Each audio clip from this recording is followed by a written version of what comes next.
이제 숫자가 많아져서 자리 정리하는데도 시간이 꽤 걸립니다. 고맙습니다. 명절 끝자락에서 만나는 주일입니다. 마음도 분주하고 몸도 많이 지쳐 계실 터인데 그럼에도 불구하고 주일인 줄 알아 하나님 앞에 나와서 예배드리는 것이 마땅한 도리인 줄 알아서 몸과 마음, 영혼을 추스려서 살아계신 하나님 앞에 나와 예배드리는 사랑하는 성도 여러분 위에 예배의 기쁨과 예배의 은혜 그리고 말씀의 능력이 함께 하시길 주의 이름으로 축원합니다. 애통하는 자는 복이 있나니 그들이 위로를 받을 것이며, 오늘 함께 봉독한 본문 말씀에 나오는 내용입니다. 이 말씀을 가지고 함께 생각을 나눠보려고 합니다. 첫 번째, 모든 인간은 반드시 위로를 필요로 하는 존재다라고 하는 사실입니다. 모든 인간은 위로를 필요로 하는 존재이다 하는 명제. 위로가 필요치 않는 인생은 이 세상에 아무도 없다라고 하는 그 같은 뜻을 가지고 있는 명제입니다. 우리 시대를 이해하고 해석할 수 있는 대표적인 표현들이 참 많습니다. 그 중에 하나가 바로 힐링이라고 하는 영어 단어입니다. 치유라고 하는 뜻을 가지고 있는 이 같은 힐링이라는 단어가 우리 시대의 일상적인 용어가 되었습니다. 영어인데도 불구하고 마치 한국말처럼 그렇게 사용되고 있습니다. 어떤 연세 드신 분을 만났습니다. 어디 가세요? 여쭈었더니 힐링 스파 갑니다. 그러시더라고요. 영어에 대해서 울렁증이 계신 연세 드신 분일 것 같은데 그럼에도 불구하고 전혀 개의치 않고 힐링이라고 하는 영어 단어를 사용하고 계신다는데 제가 깜짝 놀랐습니다. 그리고 스파가 사우나인데 다른 식으로 말하면 목욕탕인데 목욕간인데 거기에도 힐링이라는 단어를 붙였구나 하는 사실이 새삼스럽게 그렇게 느껴졌습니다. 그만큼 힐링이라는 단어가 우리 주변에 가까이 있습니다. 힐링 음식, 힐링 음악, 힐링 치료, 힐링 요가 별의별 것에다 힐링이라는 단어를 붙이고 있습니다. 이유는 간단합니다. 그만큼 아픈 사람이 많기 때문입니다. 마음이 아픕니다. 생각이 아픕니다. 심령이 아픕니다. 몸이 아픕니다. 영혼이 아픕니다. 사람 때문에 아픕니다. 남편 때문에 아프고 아내 때문에 아프고 부모 때문에 아프기도 하고 자식 때문에 아프기도 합니다. 일 때문에 아프기도 합니다. 친구 때문에 아프기도 합니다. 환경 때문에 아프기도 합니다. 물질 때문에 아프기도 합니다. 아프지 않는 사람이 과연 있을까 하는 생각이 들 정도로 모든 사람들이 다 아파하고 있습니다. 부자도 아픕니다. 가난한 사람도 아픕니다. 배운 사람도 아픕니다. 배우지 못한 사람도 여전히 아파하고 있습니다. 한국 사람만 아픈 것입니까? 미국 사람도 아파하고 있습니다. 어른들만 아픕니까? 어린아이들도 아프기는 매 한 가지입니다. 그러면 오늘 우리 시대를 살아가고 있는 저와 여러분들만 아픕니까? 그렇지 않습니다. 사람이라고 하는 옷을 입고 살아간 모든 시대의 사람들이 다 아파했고 지금도 여전히 아파하고 있으며 앞으로도 아파할 것이라고 하는 사실 조금만 생각해보면 알 수가 있습니다. 이유는 간단합니다. 사람이기 때문입니다. 인간이기 때문입니다.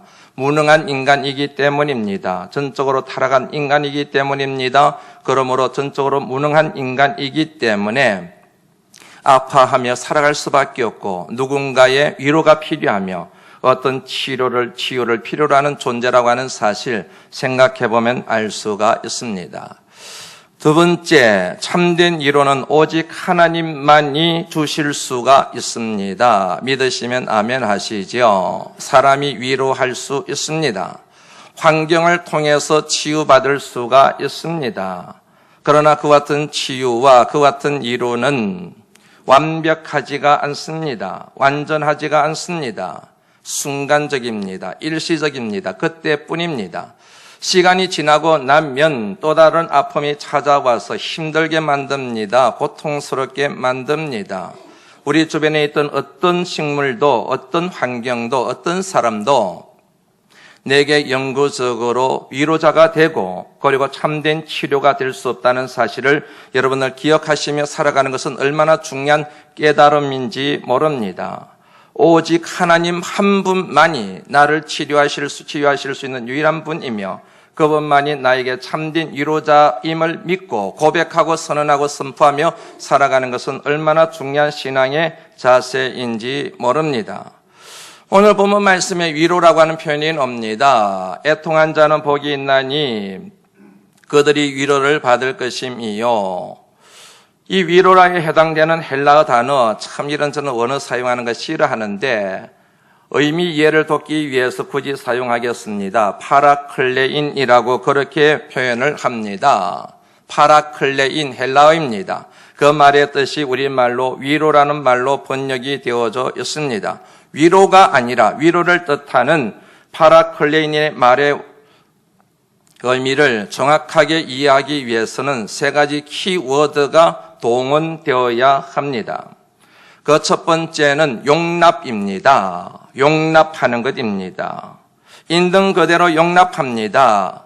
없으면 없는 대로, 모자라면 모자라는 대로, 부족하면 부족한 대로, 실수했으면 실수한 그 모습 그대로, 나약하면 나약한 모습 그대로를 용납한다. 이런 의미를 첫 번째 함축하고 있습니다. 그 다음에 두 번째 키워드가 있습니다. 그것은 기회입니다. 용납하는 것에 머물지 않습니다. 용납한 사람에게 기회를 줍니다. 함께 동력할 수 있는 기회를 줍니다. 함께 일할 수 있는 기회를 줍니다. 함께 시도할 수 있는 기회를 줍니다. 기회를 주다라고 하는 이 같은 뉘앙스가 파라클레인 말이라고 단어 속에 함축되어져 있습니다. 세 번째 키워드가 있습니다. 그것은 자극하다입니다. 마음을 자극하다, 생각을 자극하다, 감정을 자극하다, 의식을 자극하다. 다시 말씀드리면 자극하여 용기를 북돋우다, 격려하다 이런 의미를 가지고 있습니다. 이처럼 여러분 파라클레인 우리말로 위로라는 표현으로 번역된 이 단어에는 용납하다 그리고 기회를 다시금 주다 그리고 그 같은 기회를 잘 선용할 수 있도록 자극하다, 격려하다 이 세 단어의 의미가 함축되어진 단어가 바로 파라클레인, 위로하다 이런 의미라고 하는 사실을 이해하는 것이 오늘 본문 말씀을 이해하는 데 굉장히 중요합니다.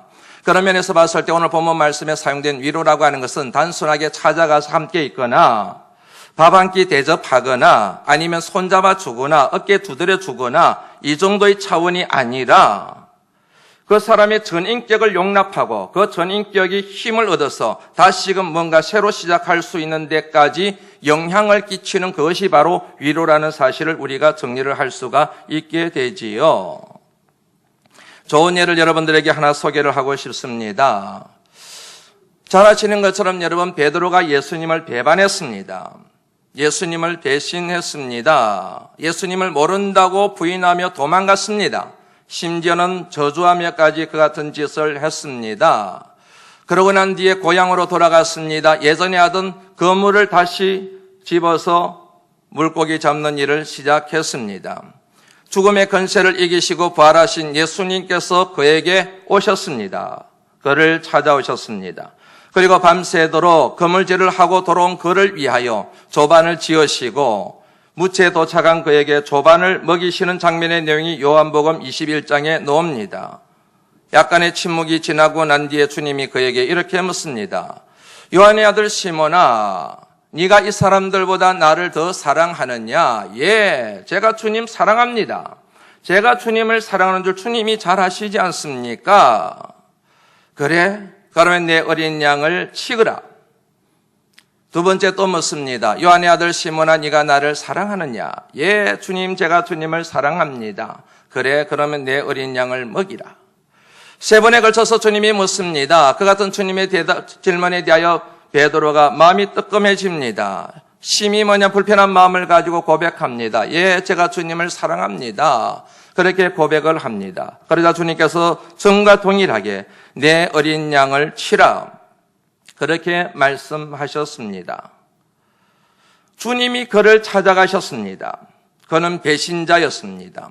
그는 배반자였습니다. 아주 나쁜 놈입니다. 다시는 상종 못할 인간입니다. 찾아갈 하등의 이유가 없습니다. 그런데 주님은 그를 찾아가셨습니다. 조반을 해 먹이셨습니다. 그리고 다시 한번 그에게 소명을 주셨습니다. 그에게 사명을 주셨습니다. 내 양을 먹이라. 찾아가지 않으셔도 상관없습니다. 찾아가시더라도 혼내시면 됩니다. 죄를 덜추어내고 꾸짖으시면 그만입니다. 그래도 주님을 향해서 손가락질할 사람 아무도 없습니다. 그럼에도 불구하고 주님은 그러지 않으셨습니다. 그를 용납하셨습니다. 그에게 새로운 기회를 주셨습니다. 그 사명을 잘 감당할 수 있도록 그를 자극하셨습니다.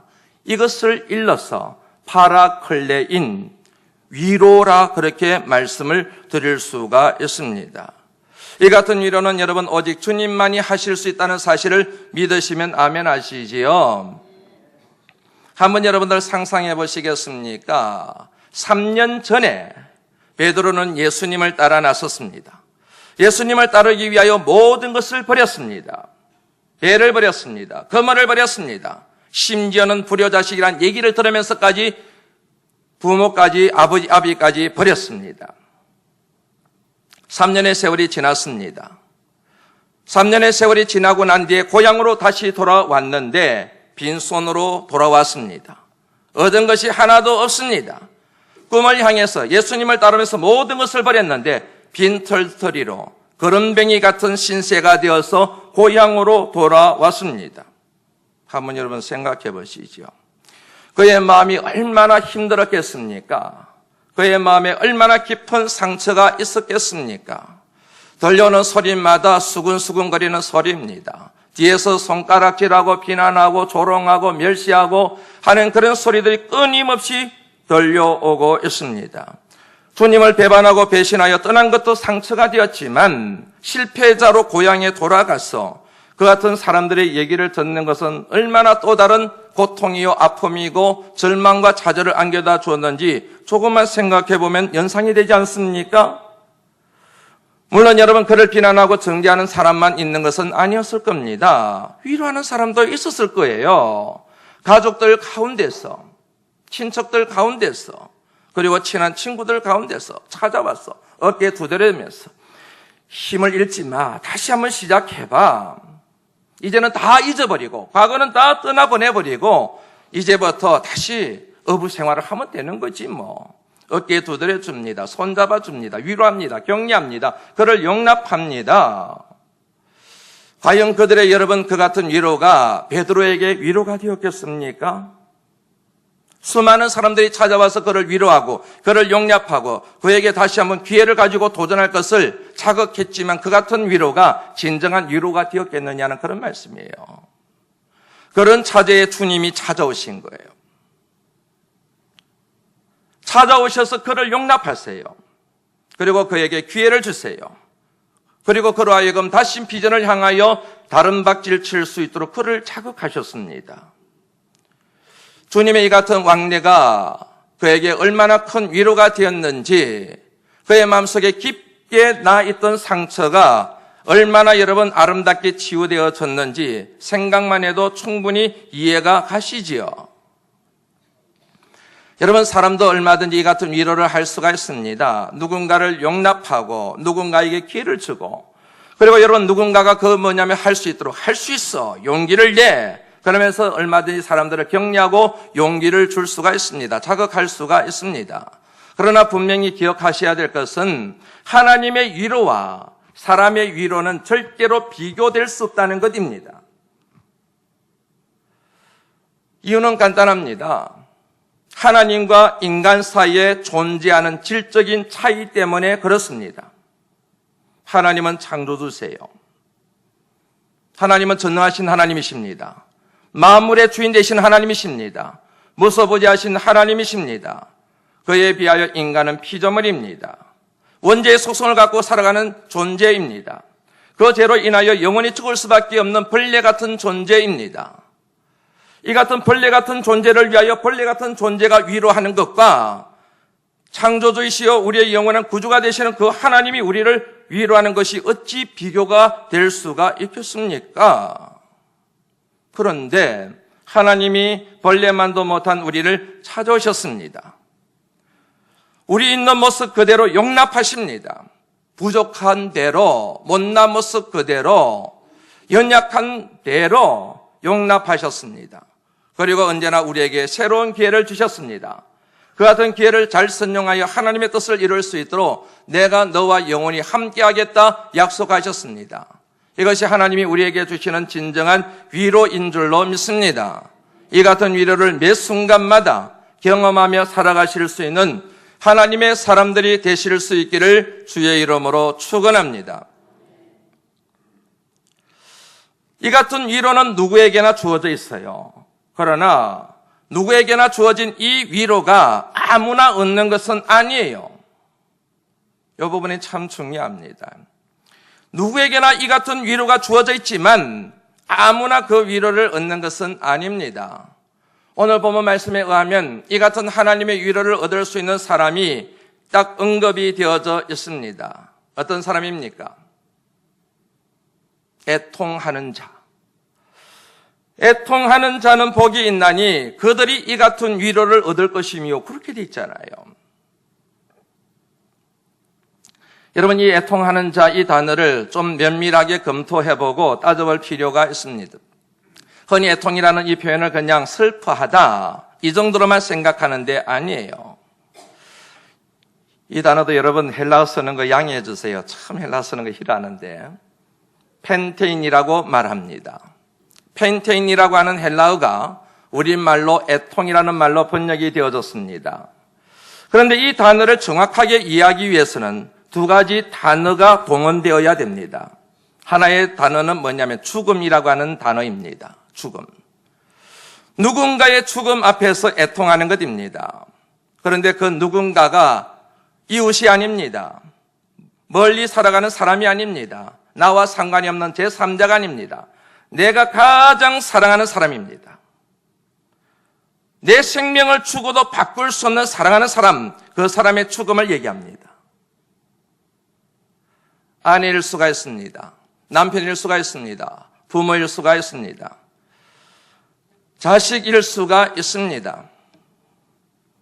한번 생각해 보시죠.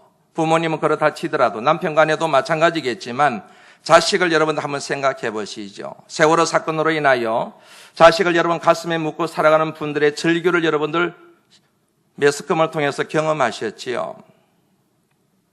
이 죽음은 그냥 죽음이 아니에요. 내가 가장 사랑하고 아끼는 사람의 죽음입니다. 그러므로 여기 따른 슬픔은 그냥 슬픔이 아니에요. 뼈가 녹아내리는 듯한 슬픔입니다. 창자가 끊어지는 것 같은 고통을 수반하는 슬픔입니다. 심장이 터지는 것과 같은 슬픔입니다. 이것을 일러서 펜테인이라고 얘기하는 거예요. 펜테인. 그냥 슬퍼서 눈물을 흘리는 게 아니고 창자가 끊어질 것처럼 뼈가 갈리는 것 같은 고통, 심장이 폭발할 것 같은 이 같은 영혼의 고통, 이것을 일러서 펜테인, 애통이라고 하는 단어라는 얘기지요. 이 같은 여러분 애통은 사람 때문에 하는 애통이 아닙니다. 환경 때문에 하는 애통이 아닙니다. 억울함 때문에, 실패 때문에 하는 애통이 아닙니다. 바로 죄 때문입니다. 펜테인이라고 하는 단어를 이해할 때 죽음이라는 단어와 또 뭐냐면 생각해야 될 단어가 있는데 그것은 바로 죄라고 하는 단어입니다. 이 죄로 인하여 영혼의 고통, 영혼의 절규를 느낀 상태, 그 같은 고백을 하는 사람을 일러서 애통하는 자, 그렇게 얘기를 한다는 얘기죠. 여러분들이 잘 아시는 것처럼 예수 그리스도를 만나게 됩니다. 인격적인 만남이 이루어집니다. 그 만남의 깊이가 더해지게 됩니다. 그러면 그 사람에게 반드시 나타나는 두 가지 변화가 있습니다. 하나는 자기를 부인하는 것이에요. 하나님의 영광에 가까이 가면 갈수록 나는 살아갈 수 없는 존재이구나. 나는 부족한 존재이구나. 나는 무능한 존재이구나. 하나님의 도우심이 없이는 한 발자국도 움직일 수 없는 존재이구나. 자기를 부인하게 돼요. 그 다음에 하나님을 인격적으로 만나고 그 만남의 깊이가 더해지게 되면 나타나는 또 다른 양상이 있는데 그것은 죄의 대가에 대한 심각한 영혼의 고통을 겪게 된다라고 하는 사실입니다. 주님을 영접합니다. 그리고 주님의 십자가 보혈의 은혜를 깨닫습니다. 내 죄를 위하여 주님이 십자가에 돌려 돌아가셨다는 사실을 깨닫게 됩니다. 그런데 내 죄를 위하여 하나님이 죽으실 만큼 내 죄가 중하다는 사실을 깨닫기 시작하면서 그 죄 앞에 영혼의 고통과 영혼의 절규와 영혼의 부르짖음이 터져나오게 된다는 이런 말씀입니다. 그래서 지난주에 여러분들 소개해드렸던 것처럼 다시 한번 이 예를 소개해드립니다. 굉장히 중요한 의미를 갖는 그런 예이기 때문에 그렇습니다. 사도 바울, 핍박자였고 박해자였습니다. 그런 그가 예수 그리스도를 인격적으로 만나면서 그의 삶이 변화되기 시작합니다. 그럴 때 그가 스스로에 대하여 이름을 붙인 게 있습니다. 나는 사도다. 그가 제일 먼저 기록한 갈라디아서 1장 1절 말씀에 보면 나는 사도다. 그러다가 여러분 8년의 세월이 지납니다. 얼마의 세월이 지나고 난 뒤에 그의 고백이 바뀝니다. 나는 사도다. 여기에서 나는 사도 중에 지극히 작은 자, 그렇게 얘기를 합니다. 그랬던 그가 또 몇 년의 세월이 지나고 난 뒤에 나는 성도 중에 지극히 작은 자보다도 더 못한 자, 성도로 자기 이름을 바꿉니다. 그리고 죽기 얼마 전에는 여러분들이 잘 아시는 것처럼 나는 죄인 중에 괴수라고 그렇게 고백을 했습니다. 죄를 더 많이 지었기 때문입니까? 아니지 않습니까? 시간이 지나고 세월이 지나고 여러분 하나님 나라 가까이 오면 갈수록 그의 삶은 더 거룩했습니다. 더 아름다웠습니다. 더 근사했습니다. 그럼에도 불구하고 그의 죄의 고백은 사도 중에 가장 작은 자로, 거기에서 또다시 성도 중에 가장 작은 자보다도 더 못한 사람으로, 나중에는 죄인 중에 괴수로 고백이 바뀌었습니다. 왜? 시간이 지나고 세월이 지나면서 하나님과 인격적인 거리가 좁혀지면 좁혀질수록 예전에 드러나지 않던 죄가 드러난 거예요. 예전에는 이게 죄가 아니라고 생각했는데 하나님의 영광의 거룩한 빛에 비춰보니 그게 바로 죄더라는 것이지요. 어둠에 있을 때는 내 매무새를 정확하게 볼 수가 없습니다. 빛으로 나가면은 내 모습, 머리 모양, 옷 매무새를 정확하게 파악할 수가 있습니다. 희미한 빛에서 밝은 빛으로 나가면 나갈수록 내 모습을 적나라하게 내가 볼 수가 있습니다. 처음 하나님을 믿었을 때와 시간이 지나고 세월이 지나면서 주님과 하나님과 더욱더 가까워지면서 그 거룩한 빛에 비춰진 자신의 죄, 거기에 대하여 영혼의 절규, 영혼의 고통, 그것이 바로 표현되어진 것이 나는 죄인 중에 괴수라.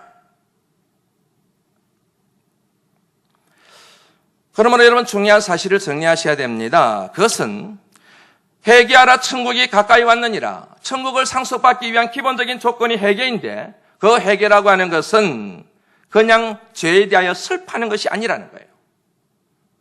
기독교에서 말하는 회개라고 하는 것은 낭만적인 고백이 아니라는 거예요. 시적인 진술이 아닌 거예요. 신앙과 삶에 대하여 넋두리를 늘어놓는 것이 회개가 아니라는 거예요. 내 죄를 자각하고 그 죄를 위하여 십자가 위에 죽으신 주님의 은혜를 생각하며 내 죄로 인하여 주님이 그 같은 고통을 당하신 것에 대하여 영혼의 고통을 겪으며 영혼의 절규를 내지르는 것, 이것이 바로 회개라고 하는 거예요. 이 같은 의미를 함축하고 있는 단어가 애통하는 자. 애통하는 자. 이 같은 애통하는 자에게 하나님이 주시는 위로, 그 위로가 바로 저와 여러분들을 살리는 능력이 되고 그 같은 위로를 통해서 저와 여러분들의 영생을 얻게 된다는 사실을 믿으시기를 주의 이름으로 축원합니다. 이 말씀의 의미를 정확하게 이해를 하셔야 돼요. 마지막 세 번째로 말씀을 하나 생각도 해봅니다. 그 첫 번째는 그거는 뭐냐면 하나님의 말씀에 대한 것입니다. 애통하는 자는 복이 있나니 그들이 위로를 받을 것이며 하는 말씀인데 이 말씀 속에는 하나님의 말씀이 전혀 없습니다. 그런데 여러분, 애통하는 사람과 그리고 하나님이 주시는 위로를 연결하는 고리가 있는데 그 연결고리가 바로 하나님의 말씀이라는 겁니다. 여러분, 애통하는 사람, 내 죄를 자각하고 하나님 앞에 영혼의 절규를 통하여 영혼의 고통을 호소하는 이 같은 회개 저절로 됩니까? 아니지 않습니까? 뭘 통해서 가능합니까? 하나님의 말씀을 통해서 그게 가능하잖아요. 히브리서 4장 12절 말씀 여러분 한번 같이 읽어보죠. 시작.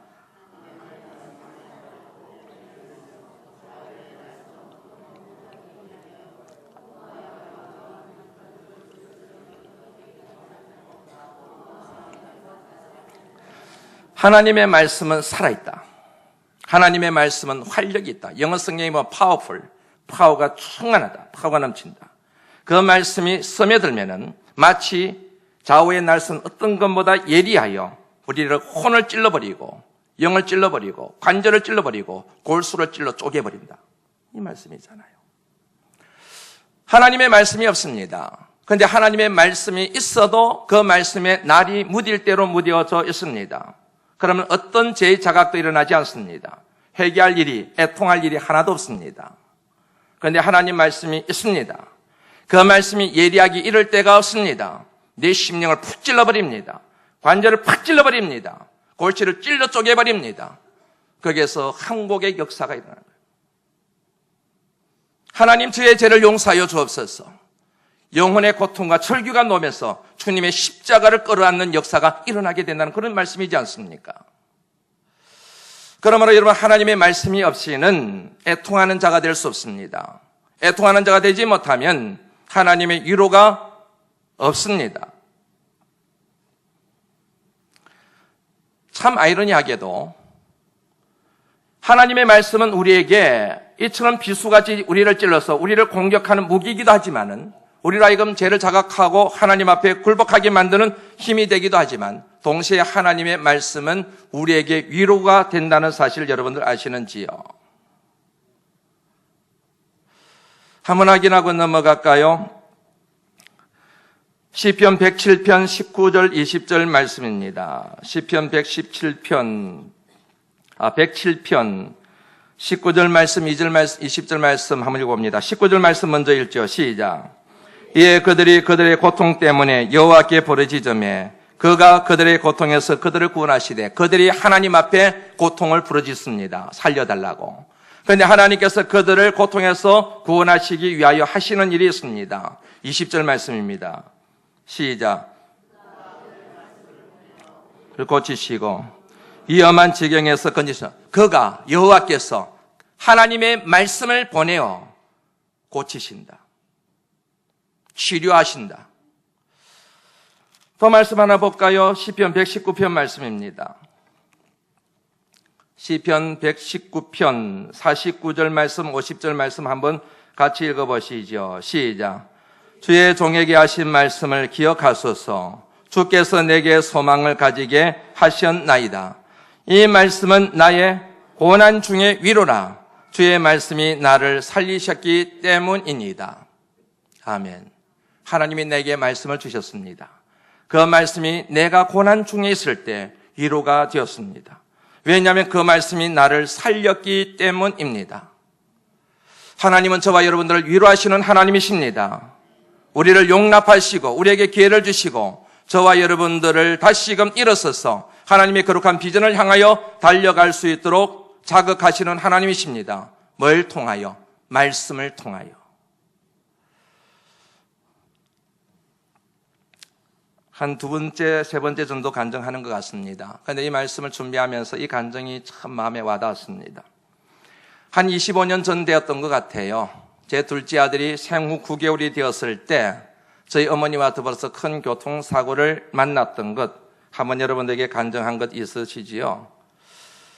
그때 당시 제 아내가 서울에서 교편을 잡고 있었기 때문에 부득이하게 큰 아이는 데리고 있었지만 작은 아이는 데리고 있을 수가 없어서 친가에 맡겨서 맡기게 되었습니다.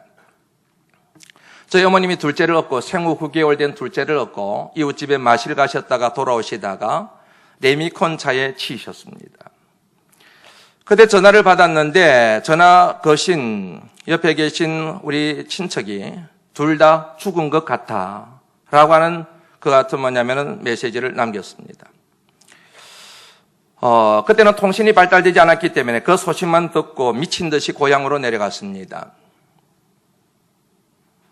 내려가는데 참 속이 상하더라고요. 환경에 대해서 속이 상한 것이 아니고 하나님에 대하여 굉장히 속이 상했습니다.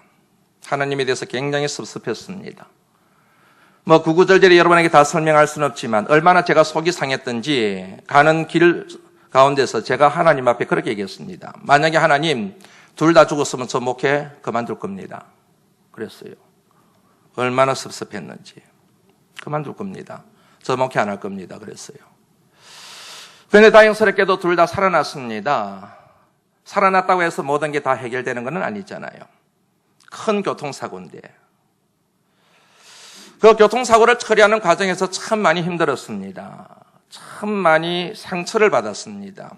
그때 제 나이가 겨우 28인가 29인가 되었던 것 같거든요. 그런데 그 큰 사건을 29에 사람이 처리를 하려고 하니 그게 얼마나 힘들겠습니까? 상처를 받을 수밖에 없지요.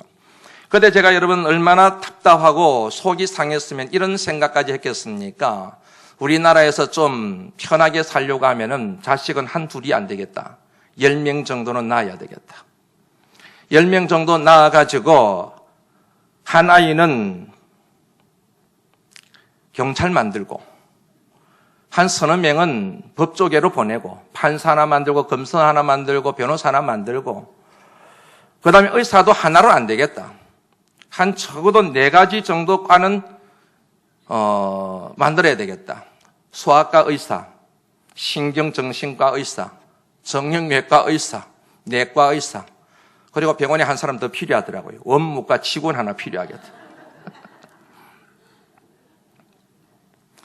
그리고 또 한 명이 더 필요한데요. 보험사, 보험 일을 하는 사람이 하나 필요하겠다. 얼마나 답답하고 속이 상하고 힘들었으면 여러분 그런 생각까지 자다가 있겠습니까? 너무 힘들더라고요. 많은 사람들이 제게 찾아와서 위로하고 이런 말 저런 말을 하지만 누구의 말도 위로가 되지를 않는 거예요. 적어도 여러분 저는 전도사잖아요. 그때는 전도사였거든요. 목회를 하고 있는 사람이지 않습니까? 은혜 받은 사람이지 않습니까? 그럼에도 불구하고 그런 환경에 놓이니까 정말 힘들던데요. 부끄러운 얘기지만. 그러던 어느 날 하나님께서 저로 하여금 강력하게 기도할 것을 도전하셨습니다. 제가 여러분 어떤 집사님, 지금은 장로님이 되셨는데 그 집사님의 집에 세대로 살고 있었는데 그 집사님이 기도를 위하여 옥상에 자그만하게 기도굴 같은 것을 만들어 놓으셨어요. 그 집사님한테 제가 부탁을 드렸지요. 집사님 이곳에서 제가 기도할 수 있도록 저한테 좀 장소를 좀 빌려주십시오. 그러라 그러시더라고요. 그곳에서 여러분 새벽마다 올라가서 기도하는 것이지요. 그러던 어느 날 하나님께서 제게 감동으로 이런 음성을 주시는 겁니다. 들어서 읽어라. 말씀을 들어서 읽어라. 그래서 감동대로 말씀을 들어서 그 말씀을 펼쳐서 읽었지요. 그 말씀 한마디로 모든 게 다 해결되어 버렸습니다. 제 마음속에 있던 모든 상처들이 씻김 받았습니다. 위로를 얻었습니다.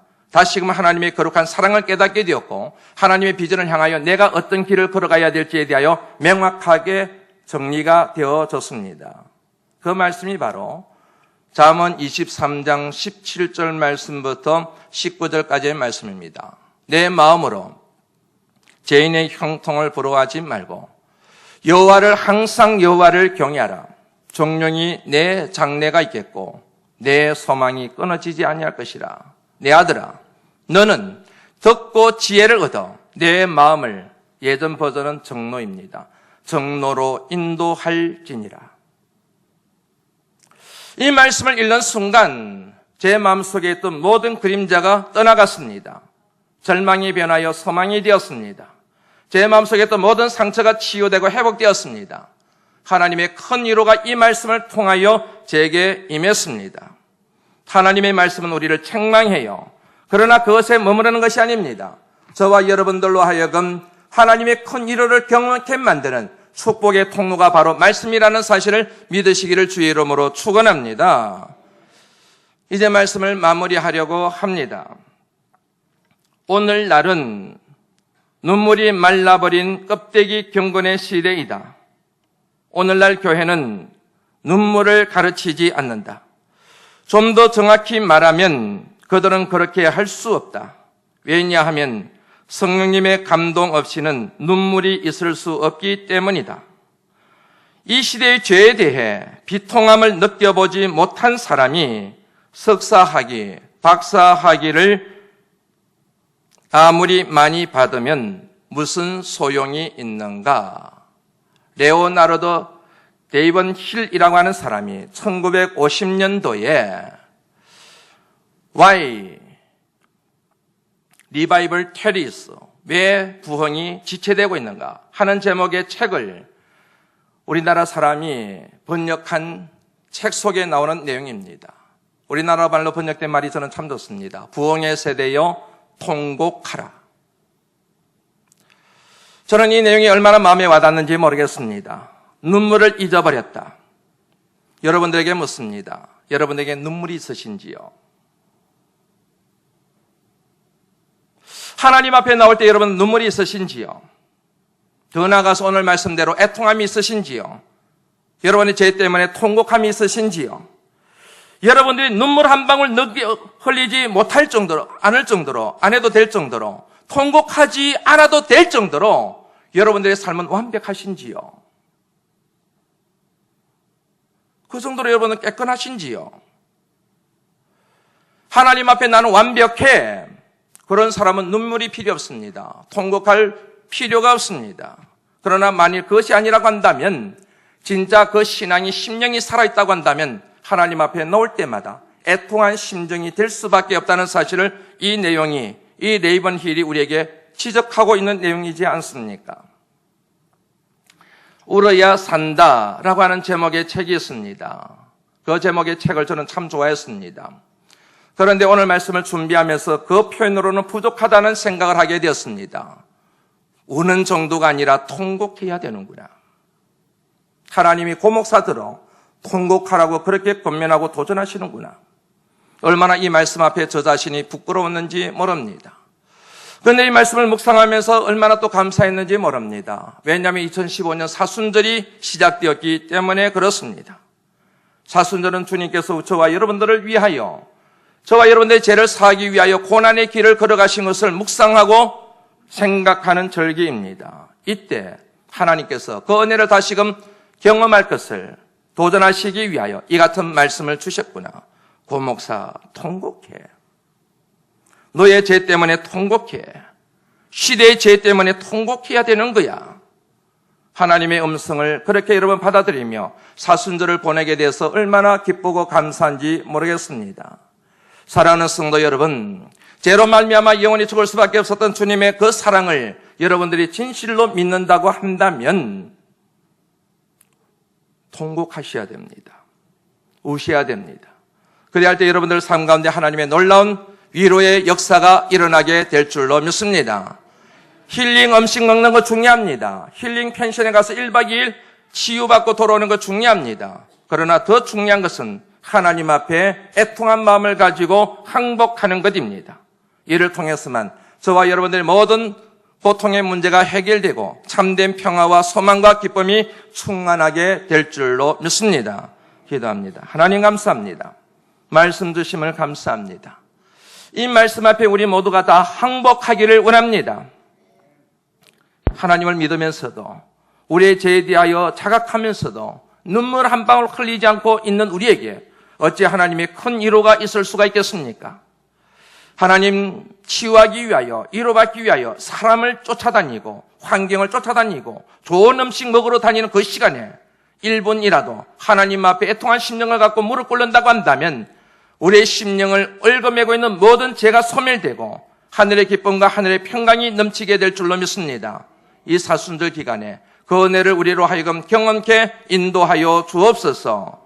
죽음의 권세를 이기시고 부활하신 우리에게 영원한 위로자가 되시는 우리 주 예수 그리스도 이름으로 간절히 기도드리옵나이다. 아멘.